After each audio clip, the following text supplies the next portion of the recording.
بسم اللہ الرحمن الرحیم۔ السلام علیکم ورحمۃ اللہ وبرکاتہ۔ یہ آپ کا اپنا چینل قرآنی و روحانی وظائف ہے۔ آج ہم آپ کے لیے یہ لے کر حاضر ہوئے ہیں کہ دعا مانگنے کا طریقہ کار ہے کیا، دعا مانگنے کا صحیح طریقہ کیا ہے، ہماری بعض دعائیں بعض اوقات قبول کیوں نہیں ہوتی۔ اللہ تعالیٰ تو فرماتے ہیں کہ بھائی مجھ سے مانگو، میں تمہاری ہر حاجت کو، ہر دعا کو پورا کروں گا، ہر دعا کو قبول بھی کروں گا۔ لیکن بعض اوقات ہماری دعا قبول کیوں نہیں ہوتی، ہمیں ایسے لگتا کیوں ہے کہ ہماری دعا قبول نہیں ہوتی۔ اس موضوع پر جو ہے نا آج بات ہوگی انشاءاللہ تعالیٰ۔ اس سے پہلے اگر آپ نے ہمارے چینل کو قرآنی و روحانی وظائف کو سبسکرائب نہیں کیا تو پلیز ہمارے چینل کو سبسکرائب کیجئے اور پاس والے گھنٹی کے بٹن کو دبا دیجئے تاکہ ہماری لیٹسٹ ویڈیو آپ تک جلدی پہنچ سکیں، اور یہ ہمارا چینل اپنے فرینڈس اور فیملی ممبرس کے ساتھ بھی ضرور شیئر کیجئے۔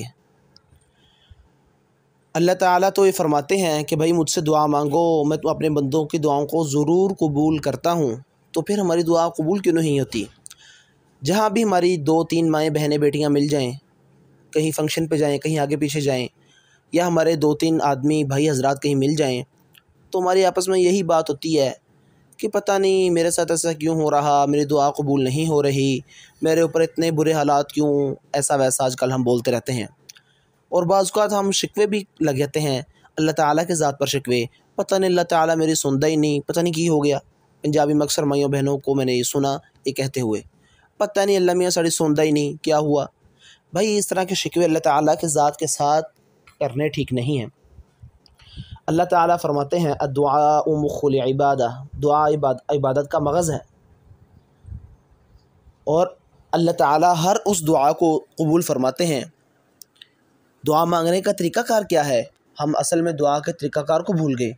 دعا کا طریقہ کار تو یہ تھا کہ سب سے پہلے انسان نماز پڑھے، 2 رکعت صلاۃ الحاجت ہو، 2 رکعت صلاۃ الحاجت کے بعد نیت ہو مانگنے کی اللہ تعالیٰ سے، اور پھر انسان اللہ تعالیٰ سے مانگنے کے لیے بیٹھے۔ شروع میں اللہ تعالیٰ کی حمد و ثنا ہو، اس میں الحمدللہ رب العالمین الرحمن الرحیم مالک یوم الدین، اتنا بھی ٹھیک ہے، اور پھر صلاۃ السلام ہو نبی کریم صلی اللہ علیہ وسلم پر، اللہم صلی علی محمد کما تحب و ترضی لہ، یہ درود پاک ہو یا نماز والا درود ہو۔ اس کے بعد دعا مانگی جائے۔ دعا سے، درود پاک کے بعد اور دعا مانگنے سے بھی پہلے ربنا والی دعائیں مانگی جائیں، اور ربنا لا تزغ قلوبنا بعد اذ ہدیتنا وہب لنا من لدنک رحمہ انک انت الوہاب، ربنا انک جامع الناس لیوم لا ریب فیہ ان اللہ لا یخلف المیعاد۔ اس طرح کی دعائیں مانگی جائیں، اور اس کے بعد اللہ تعالیٰ سے اپنے لیے، پورے امت انسانیہ کے لیے، امت مسلمہ کے لیے، پوری انسانیت کے لیے دعا مانگی جائے۔ اصل میں ہماری دعا قبول کیوں نہیں ہوتی، اس کی وجوہات کیا ہیں؟ ہم دعا مانگ رہے ہوتے ہیں، اللہ تعالیٰ سے ہاتھ اٹھائے ہوتے ہیں، نگاہیں ہماری کہیں اور ہوتی ہیں، اور دماغ ہمارا کہیں اور ہوتا ہے، سوچ کہیں اور رہے ہوتے ہیں، نگاہیں کہیں اور ہوتی ہیں، اور دعائیں مانگتے وقت دعا کو اپنے ساتھ شامل کرنا چاہیے، حاضر ہونا چاہیے۔ ہم کیا ہیں، مانگ رہے ہوتے ہیں، دماغ کہیں، آنکھیں کہیں، یہ اللہ تعالیٰ سے مانگنے کا طریقہ رسول نہیں ہے۔ اگر ہم کسی آج بڑے بزنس مین کے پاس جائیں، کسی بڑے کے پاس جائیں، اور اس کے ہم بات کرنے کے بجائے آگے پیچھے دیکھنا شروع ہو جائیں، اور بات بھی لگیں، اس سے بات بھی ہو رہی ہو، تو وہ آدمی ہمیں اٹھا دے گا کہ بھائی اٹھ جاؤ، بھاگ جاؤ یہاں سے، تمہیں بات کرنے کا تمیز، سلیقہ، طریقہ ہی نہیں ہے۔ تو وہ بادشاہوں کا بادشاہ، شہنشاہوں کا شہنشاہ اللہ تعالیٰ سے ہم مانگ رہے ہیں، دماغ ہمارا کہیں، ہاتھ اٹھے ہوئے، کچھ سوچ کچھ اور رہے ہم، تو یوں دعا قبول نہیں نہ ہوتی۔ دعا مانگنے کے آداب طریقہ کار ہیں۔ فرض نماز کے بعد دعا ضرور قبول ہوتی ہے، خانہ کعبہ کو پہلی مرتبہ دیکھا جائے تو دعا ضرور قبول ہوتی ہے، صلاۃ الحاجت کے بعد دعا مانگی جائے ضرور قبول ہوتی ہے، رات تہجد میں دعا مانگی جائے دعا ضرور قبول ہوتی ہے۔ یہ دعا مانگنے کا اصل طریقہ ہے۔ اس طریقے سے دعا مانگی جائے تو اللہ تعالیٰ دعا کو ضرور قبول فرماتے ہیں۔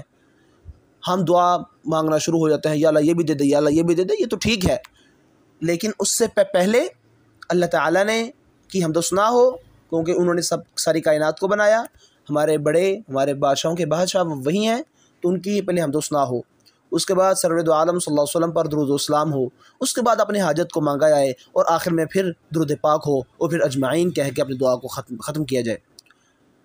تو دعا مانگنے کا طریقہ میں نے آپ کو بتلا دیا۔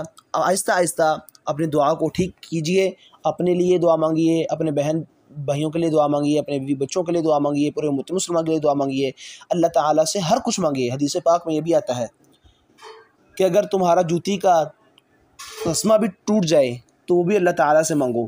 تمہیں پتہ ہے بازار سے مل جائے گا، لیکن وہ بھی اللہ تعالیٰ سے مانگو کہ اللہ میری جوتی ٹوٹ گئی، میری فلاں چیز ختم ہو گئی، میری فلاں چیز ختم ہو گئی، یا اللہ یہ میری چیز جو ہے نا مجھے عطا فرمائیے، اور پھر بازار میں لینے کے لیے جاؤ۔ 2 رکعت نماز صلاۃ الحاجت کچھ زیادہ نہیں ہے۔ ہر مسئلے کا حل ہمارا یہی ہو کہ میں نے پہلے اللہ تعالیٰ سے مانگنا ہے، اس کے بعد میں بازار جاؤں گا لینے کے لیے۔ اس کے بعد بھائی یہ سن لیا جائے کہ اگر ہماری کوئی دعا قبول نہیں ہوتی تو پھر اللہ تعالیٰ ہمیں اس کے بہتر بدل کچھ عطا فرماتے ہیں دنیا میں، یا پھر آخرت میں اس کو ہمارے لیے ذخیرہ رکھ لیتے ہیں، یا کوئی مشکل کوئی مصائب ہمارے اوپر آنے والا ہوتا ہے، اللہ تعالیٰ ہماری دعا کی وجہ سے اس کو دور فرما دیتے ہیں۔ تو یوں نہیں ہوتا کہ ہماری دعا قبول نہیں ہو رہی، دعا قبول ہوتی ہے لیکن ہمیں لگتا نہیں ہے۔ دعا کا طریقہ کار جو بتلائے گا اس طریقے پر دعا مانگی جائے، انشاءاللہ اللہ تعالیٰ ضرور قبول فرمائیں گے انشاءاللہ۔ جزاکم اللہ خیر۔